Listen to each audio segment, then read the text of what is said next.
全世界上早来封城的中国的武汉，明仔载就要解除封城咯。当地大约还有50外个台湾人，顶一届未赴到上海坐类包机返来台湾，因希望政府会当有后一波的包机，但是到目前为止也无新的进展。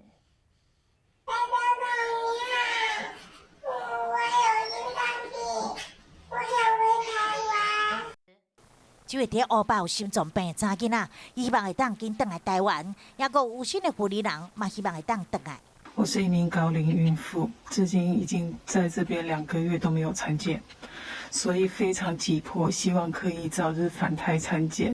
根据台商统计，武汉当地也有大约2名有心的妇女人，甲50名囡仔、甲学生。顶个月3早因为路途遥远，无法度赶到上海，以类包机的方式回台。现看武汉总算要解除封城，希望政府会当搁一次执行包机，留有无共的看法。好几次了，狼来了3次之后呢，我们就不晓得中国的决策机关他们的信用度如何。大家跟他谈好了的话，当然是可以持续进行的哈，但是一定要符合我们的要求。不管是类包机或者是专机，我们防疫就是要高规格。到底敢要有包机，还是类包机？